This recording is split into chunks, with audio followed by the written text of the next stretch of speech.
Welcome to spring in my garden. There's a lot that's been happening here. If you watched my other garden tour, I'll link that down below. There's a lot that's changed. So I'll show you what's going on. Might just show you these sunflowers first, because I'm pretty proud of these.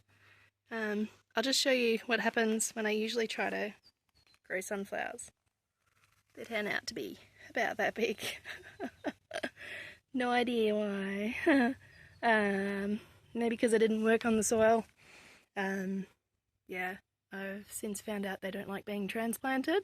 But the reason why I even have these sunflowers in the first place is that I decided to put some spoiled chicken feed. So I feed them whole grains, including black oil sunflower seeds, and that's what these ones are. I thought I'd wait for the garden tour until they were all coming out. This is the very first one, so you can see that's drooping its little head as they do when they're starting to get heavy with seeds. And the little native bees have done a good job of pollinating that one.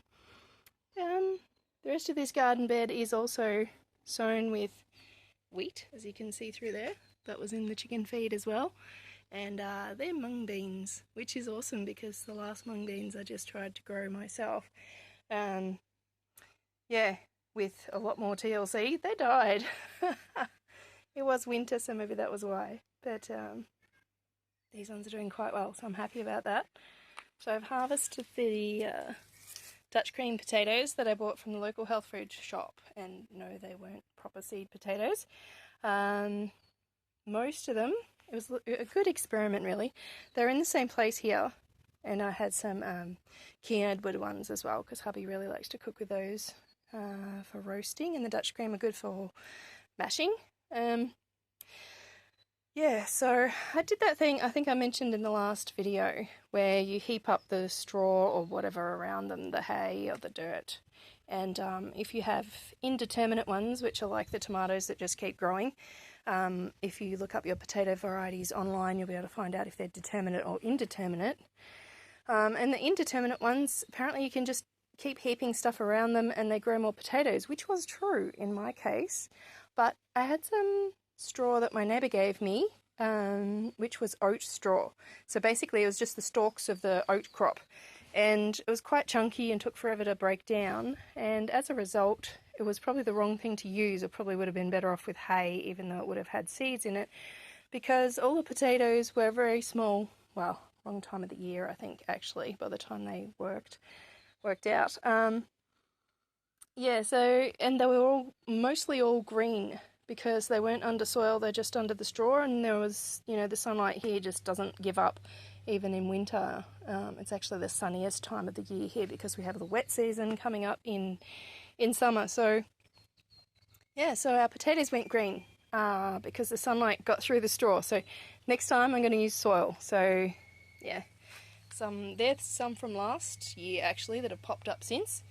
Yeah, so we'll see how those go. Here's a random little bean that decided to come up, and I did have some cocoa yams in this garden bed and the one next to it, and they've all popped up. They're going to become like elephant ears. They're going to be huge things. Happy to get some seeds up for pink egg tomatoes. So they're a bit smaller than an egg size, and the ones I've had before are really, really sweet. And they're Georgian collards over the other side there, and they just took forever to grow, and it's probably too hot for them now, but I just couldn't bear to throw them away. So that's why they're there, and I've bothered to plant them out. These are tender green beans, so French beans, green beans, we eat theirs fresh. They grow really well. This whole garden bed line gets a lot of shade, so things that are good in wintry kind of climates or temperate climates, I usually try to grow them here because they grow a lot better. So you've got Cape gooseberries, which we don't like especially fresh, but they make good jam, although we're not eating much sugar at the moment. But yeah, okay, so curly kale and some other kinds of kale, and this is that is pak choy, and these are the kind of like the dwarf version of that. So dwarf, actually they're dwarf bok choy, sorry. So I haven't used those seeds before, but they seem pretty happy, and I've been a bit lazy, and they're going to be growing very close together, so I might have to pick some for baby greens. So I've got more cocoa yams there, which are a tropical thing, of course. Haven't moved my coconuts yet. I've almost figured out where to put them, so I'll be happy to do that soon. And this, way taller than me, is my dill. Harvested some leaves and of course the seed off that already. So here is a pepino, which in Spanish I believe means cucumber, but it is a tropical fruit about that big. Has a thin skin and it tastes like cantaloupe or rock melon, which is really, really lovely. This came back after I ripped all the others out because they tried to take over the garden. I had so many of them last year. But yes, happy to have them back because I was going to grow some more anyway. These are random chilies that my friend doesn't know what they are, so that'll be a bit of excitement. This is a sad little story. We bought it from a local nursery. I think it's the only plant my husband ever wanted me to buy, and it died, which is very sad. I am going to blame the nursery as well as myself. I forgot to water it for like a couple of days in warm weather, and I found out that plant and another plant we bought from the nursery had tiny root systems, and I worked for 6 years in a native plant nursery, and personally I don't think they should have been sold with such a tiny root system on a big plant. But anyway, that's my own opinion. This is an orange chili, which I don't really know what it looks like, but another one my friend gave me, so that'll be exciting. Oh, there's a naughty little wasp. Can you see that? I got bitten by a wasp on my hand a couple of weeks ago. It swelled up really badly. It was very painful. The bizarre thing is I figured out the best thing to do for it was to massage it, which is very strange. And it kind of hurt, but its swelling went down quite quickly after that. So that's not a medical opinion, that's just what worked. This is what happens when you plant something in a pot when you think something else is dead. So this is spearmint, which I thought my hubby didn't like, but apparently he does. So now I'm going to save the spearmint and replant the blueberry, which unfortunately has little blueberries on it at the moment, and I've struggled. I think they like a colder climate. When I lived in Melbourne, it was very easy to grow blueberries. They grow lots and lots of fruit, etc. But here I'm still finding my way, so I think it needs a more shady spot. I have a friend who does very well with blueberries in pots, so I might ask a few tips from her. Here are the herbs you would have seen last time. Unfortunately, it kind of looks like the oregano's dead, but I think it's because I had it in a tray like this, which a lot of things around here need to keep the moisture in. Oregano, I think, likes things a little bit drier.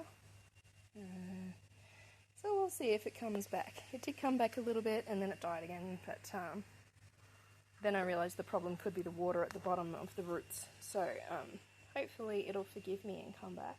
I think I saw this, I think I showed you this in the last video. It's called Kang Kung, or Kung Kang, I think some people call it. I have a friend who's quite familiar with it. She's from the Philippines. She loves it. So I gave her some for her garden. It roots in water really quickly. It's actually can be grown as a water plant. So that's why I keep a little tray underneath there too. That's just been such a breakthrough here in the tropics with keeping things alive. Certain things need it and certain things hate it. So you have to do a bit of trial and error, or probably a lot of research, which I haven't done. To see what needs water at the bottom of the pot. Right, these are... I did a bit of research on these and I'm not sure what other people call them. In Australia we call them, and obviously if you're Australian you might be able to give me some tips as well. We call them banana chilies, but my research says that banana chilies have a little bit of heat, and they really don't. They're they have a little bit of a twang if you eat them green, but they're usually red or yellow or orange when you eat them. There's actually one on the bush over here. break up my tour to show you. It's pretty big. And we just use them like capsicums or sweet peppers, as people call them elsewhere in the world, in the US and other places. So I'm pretty excited to have this many. I'm really trying to grow a lot of what we actually eat. I love experimenting, so I end up with lots of weird bits and pieces everywhere. And hubby's like, oh, every time I ask him, what would you like? It's like, can we have some more capsicums? Because we use those a lot in our cooking, so that's why they're there. Rosemary that I grew from seed took quite a while, but I'm pretty happy with that now. I'm not sure if I mentioned this. This is I think it used to be a little water tank. I found it on our block in the bush, in the long grass, when I was doing a bit of brush cutting. So I sort of bashed the bottom out of it, and sort of looks very Aussie, doesn't it? I used to have little Johnny jump ups, little heartsies, like tiny little pansies around the base of it, so I'm going to do that again. They didn't come back after I rearranged everything else in it. This is an Atherton raspberry, which I think I showed in my last garden tour. It wasn't doing so well, but it needs a little bit of shade, so forgive the scruffy, but it's what's keeping it alive, it seems. But perhaps now we've had a little bit of rain, the wet season might be here, so perhaps I can take that off. There are our cucamelons.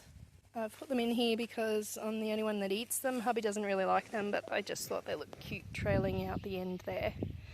Yeah, so that sort of keeps those in. This Atherton raspberry, my friend has one, and she said she actually had to rip it out because it just went nuts in her garden, so it just spreads and causes trouble. So she had to get her adult son to pull it out. But if it's in there, it's a bit contained, so if it decides to run, I'll be able to contain it easily. So here, ooh, you can see some mess on the other side of the fence that I haven't cleaned up. Forgot about that. Okay, so this is one of the 3 passion fruit, Panama passion fruit. So they're the ones about that big, and they're purple, very sweet, lovely fruit. I grew them from seed myself. They were huge. They were like all around the top of, sort of down to halfway down the fence, and I just hacked them right back. It took quite a while, and it has forgiven me, so like the other plants, so I'm pretty happy. That's the smallest one. I thought I'd gone too far with that one because I only left 3 stems, but it's come back, so I'm happy about that. This is the progress on the dragon fruit, the red dragon fruit that our friend brought us. So this one is doing quite well. It sort of went up and it sort of fell through the fence a bit, and something had a bit of a nibble on it. Could have been a wallaby. You can see the bite marks in it. But that's, yeah, we live with a lot of critters here, and that's just the way it is. So a little tomato there. It's I think that's what people call a saladette tomato, just a medium-sized one. And that's a choco. Other people call them a chayote. I think that's the American version of it. They have lots of other names which I can't remember, but yeah, you can Google Choco, Choko, and you'll find that. These are jalapenos. I'm doing a bit of an experiment to see if they do better in the raised beds or here. Not entirely sure how that's going to go. I am probably voting for the raised beds. I think it actually keeps a bit more of the water in. Oops, this little stick's falling down. Whew. This area here doesn't have a lot of soil in it. I should probably explain that. It had rocks probably up to about here, right across here, because it's higher than the ground down there. So I am building my own soil here. So we did buy some soil mix to start with, but I'm trying to do it myself now with just compost, making my own compost. So things are growing in it, so I'm happy about that. I will fix that stick later. These are more of the sweet chilies, the banana chilies. Strawberries, another passion fruit, and they are sugar rush peach chilies, which my friend grew from seed, and I was excited about that. And she said, "Oh, I'll give you some seeds when they're done." But she didn't like them, so she gave me the plants. So I was excited about that. I believe that's actually one I grew myself from seed. But yeah, she gave me the other 3, so pretty excited about that. Just put some mulch down today. Yes. So here is another Cape gooseberry. It doesn't have a friend, so I'm hoping the bees will go from over the other side there right over here to get these pollinated, but we're not terribly excited about them anyway. So we want to get some of the the English version of gooseberries. But yeah, I'm sure I could find seeds for those somewhere. Little zinnia dahlia things. Zinnias, I think. It was a zinnia dahlia mix, but I haven't seen any dahlias yet. So I think they're mostly zinnias out of that. This is interesting. I planted this in winter. Well, most of it didn't plant actually. It's come up again. It's chia, which, as we know, is very expensive in the shops. So I'm trying to grow things that are expensive that we would use. And it's starting to go to flower already, which is pretty interesting because it wasn't that long ago that it self-seeded from seeds. So this is growing probably to half the height the other chia grew, probably because it was starting to grow in winter, not in summer like its parent plant did. So there's a tip for next time for me. Here's a little one of those little banana chilies that's doing quite well in the shade there actually. Another passion fruit there. Excuse my area that I'm going to fix behind there with all the cardboards. Looking quite messy there. More banana chilies. This mulch that I put down is actually dried grass from our own property. So when we brush cut grass, if I leave it on the ground on a sunny day for two or three sunny days in a row, it goes completely dry because it's so hot here. And yeah, voila, we have mulch and chicken coop bedding. So that's pretty exciting. These chilies have been here for over a year, so that's why they look a bit scruffy and have quite a hard stem. Oh, do you hear that thunder? Probably get some more rain tonight. Yeah, so I thought I'd leave them for another year and see how they go. We've got fresher ones coming up, so we'll see how they go. There's my poor little chamomile. It got a bit sad at the end of the season with all the sun. And this one is another choco.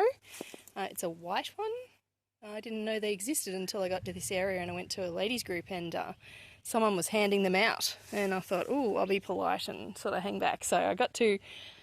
actually, no, I only got one. So I didn't want to try it because I didn't know what it tasted like. So I just planted it. So that was a step of faith then.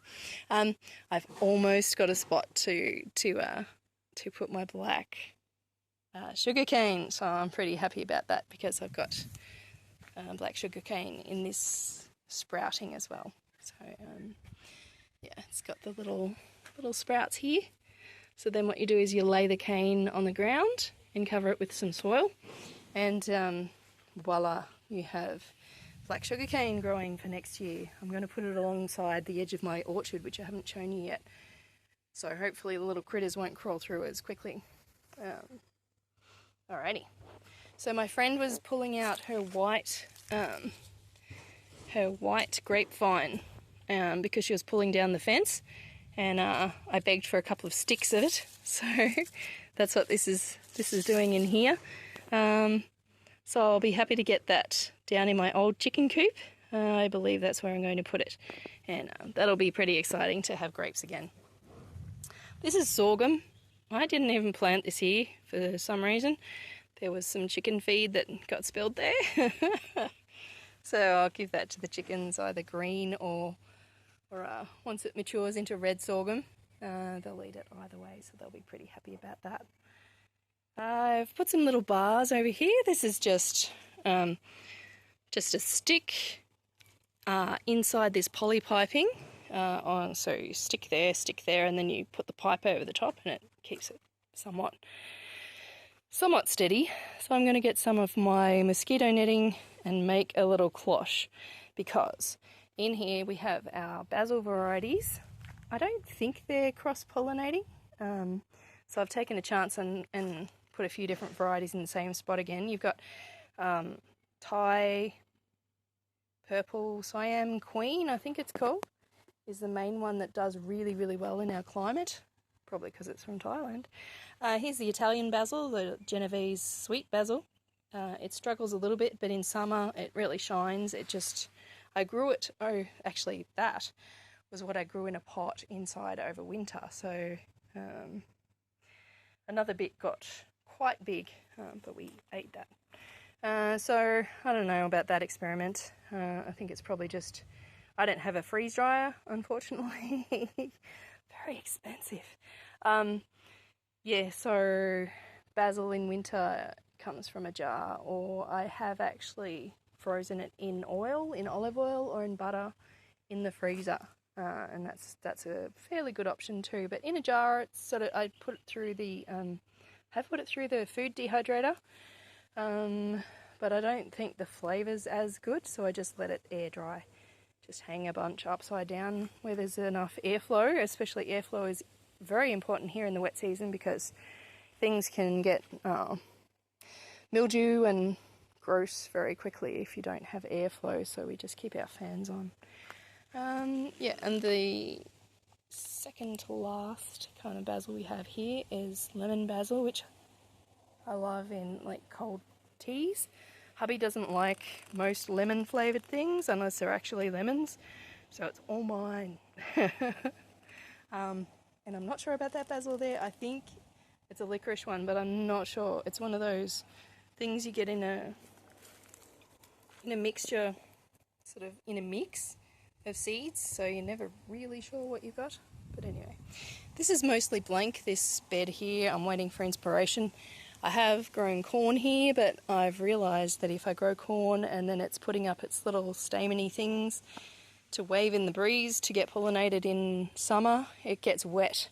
Although I have grown it over winter quite successfully, because it doesn't rain in winter usually.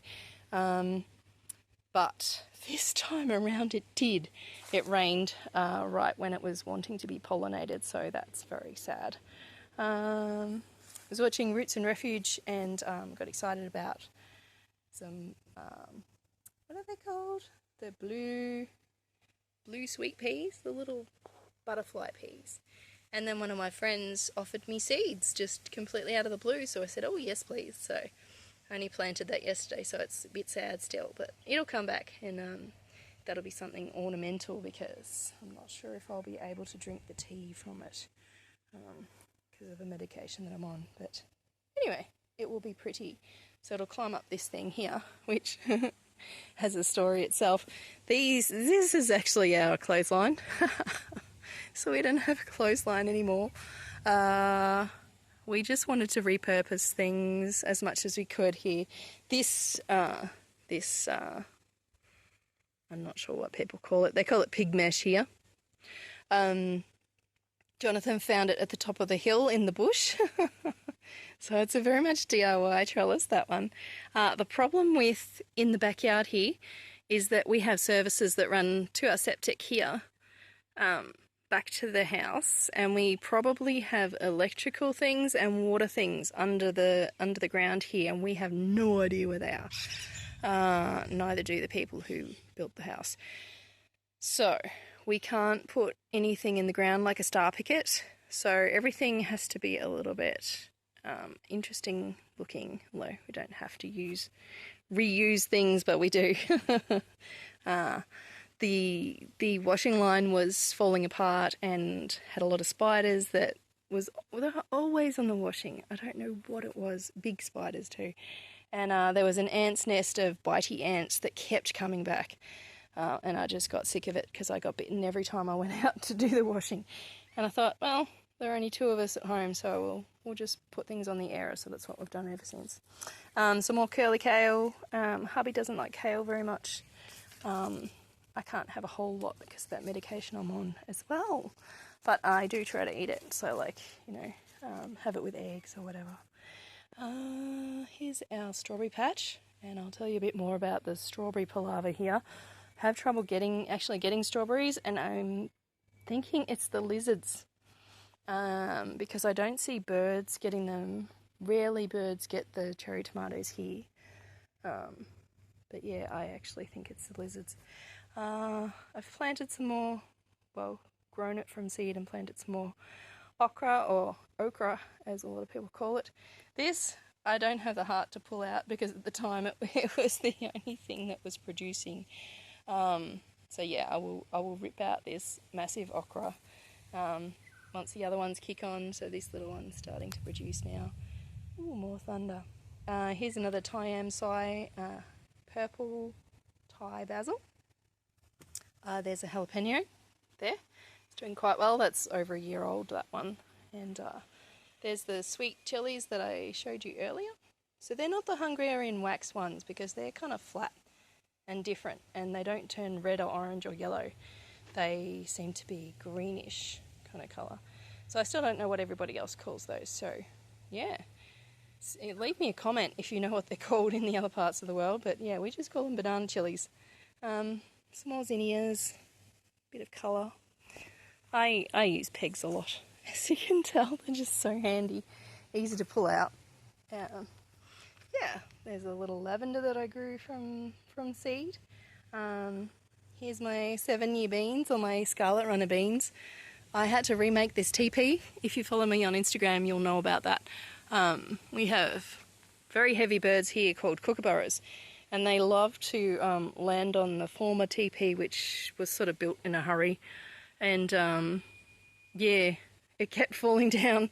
So a week ago, these peas were a mess on the ground, but look at them now. I just love those. The red against the green. It's just amazing. They've just started to flower since I've put some mulch around them and given them a bit more water than I had, and yeah, I put them up on the trellis. But yeah, they're growing like a crazy thing now, which is awesome. This is flax.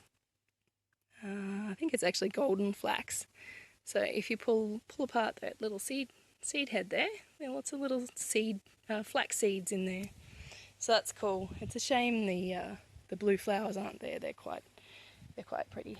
Although we do have the blue flowers there from the jacaranda, the beautiful tree video in the front yard that I did earlier. That's where they came from. They actually make a really good mulch. This bed is half empty, but I have some tomatillos, green tomatillos. I would really love some purple ones. I have seen some seeds, but I haven't bought any yet. So I might just fill up this bed with green tomatillos because I've got more that have sprouted.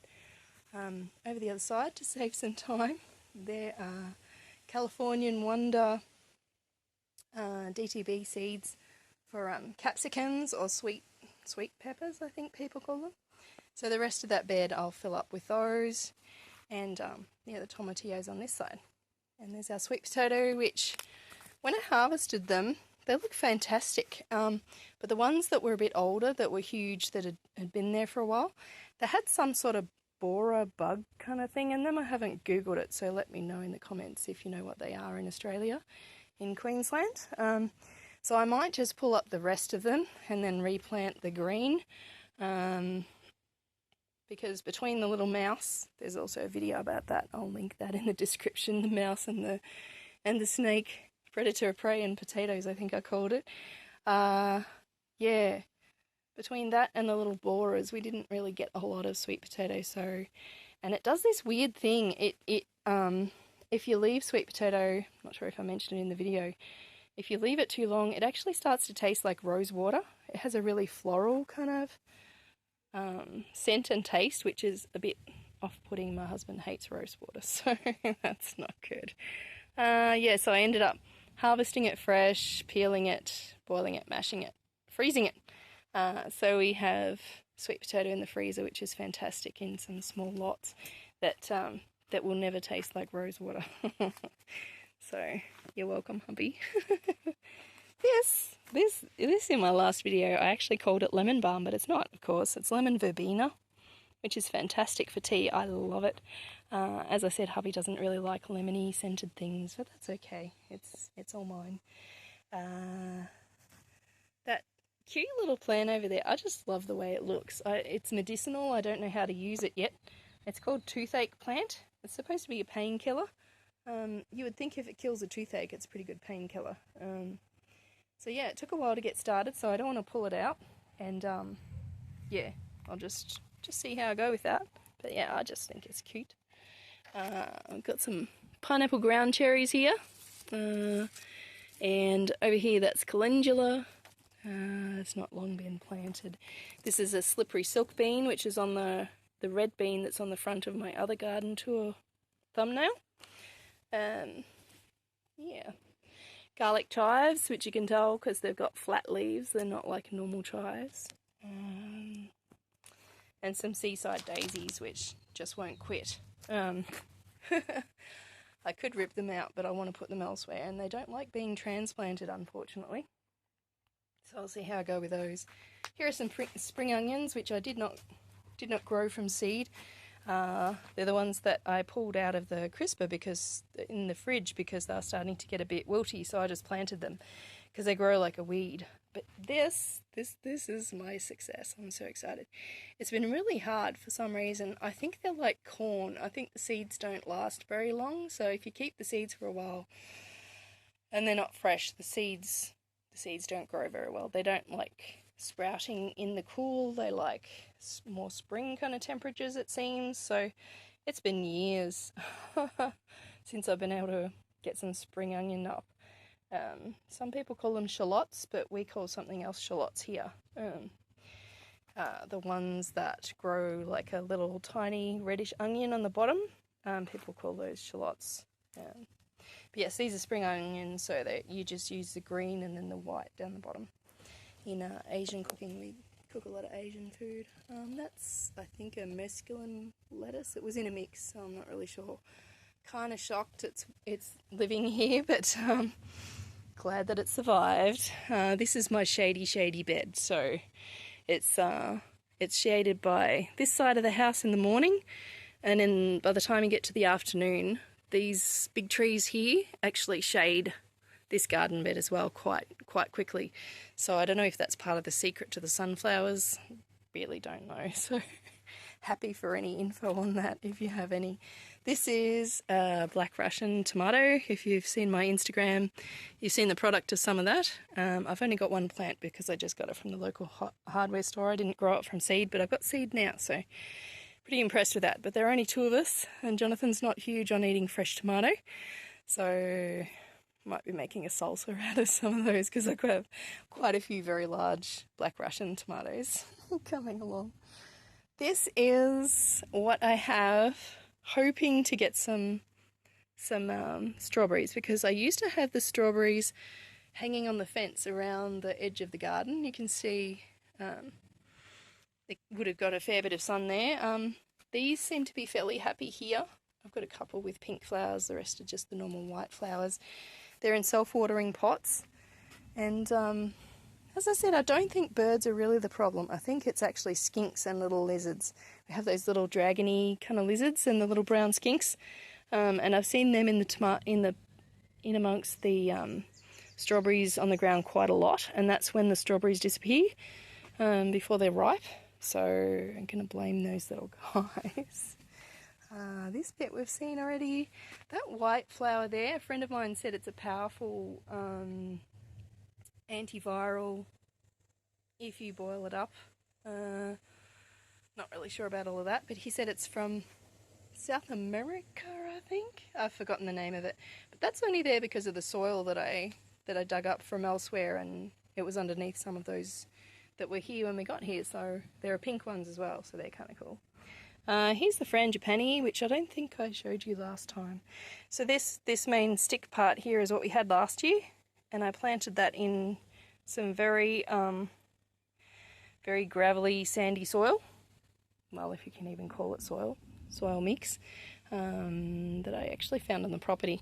And yeah, it grew these 3 branches last year, and it's just coming back with some more flowers, and the parent plant is already flowering. But yeah, it might just need a few more nutrients. Poor little thing. It needs a bit of TLC. There's a bunch of plants here. I introduce you to my plants? Yeah. Yeah, last time. So I've got some pomegranates and peppercorn and a little callistemon there. This one is a cutting that I made that's actually a sweet tamarind. Unfortunately, I've lost the parent plant. I believe there was some solid rock underneath where I planted it, and I think its roots just got too hot. Very sad. The parent plant was about 4 times as tall as that, but I'm so glad when I cut the extra off the parent plant when I planted it. I'm so glad I made some cuttings and got that little sweet tamarind. Excuse me. That I will. Yeah. So there's a little sweet tamarind that I'm gonna go on with. These I was gonna show you these. Oh, habaneros. Had a lot of trouble getting them up. Then they finally decided to take off, and I just put a whole bunch of seeds in there because I was sick of them not working. They need the warmer weather, of course, but I'm gonna have a lot of habaneros. So these that I wanted to show you are coffee plants, coffee trees. So I've got 4 now that I've grown from seeds from the coffee cherry from our coffee plant, and I wanted to show you this one. This see that down the bottom? That's actually a coffee bean that has become huge as it split apart and yeah, grew the coffee tree. So if you have a coffee bean, obviously you can't use the roasted kind. You need the green kind. They will grow a coffee tree, I believe, in the right conditions. These need shade, it seems, because I think they're an understory plant. I have realised here, when I first came here from a temperate region, I thought, wow, tropical, everything's going to grow, but you have to know what's a tough tropical plant and what is going to be a wet tropics plant. And I believe that perhaps the coffee and an abayou plant, which is a whole nother story. I'll introduce you to the abayou when we go into the orchard. I haven't done an orchard tour yet, but yes, they need a bit of shade. They're not especially tough coffee plants, it would seem. I got this at a car wash for a fundraiser. The person wasn't sure what kind of fig it was. I think they thought it might be a Turkish brown fig, which is good because I have an Adriatic white fig in the orchard at the moment, which is struggling to keep its leaves, so I think that might need a bit more shade as well. Yeah, that's my Megdal date, which I grew from a date in the shop. Tree fern. There's the parent coffee tree. It's looking a bit better than it did in the last video. Kept a bit more TLC. And so it's sitting in water, and it's got some sphagnum moss on top of the soil so it doesn't dry out. Yeah, some little mangoes that I've grown from seed from our neighbour's place. Yeah, I think I introduced you to everything else. This is another teepee that I made strong enough for the kookaburra birds to land on. And here's the sad little thing. Because the birds kept landing on it, it kept squashing the blue lake beans that were there on it, which was really annoying because they just started producing lots and lots of beans. But yeah, it just kept crashing to the ground every time the birds sat on it, and I was busy with other things, so I didn't fix it.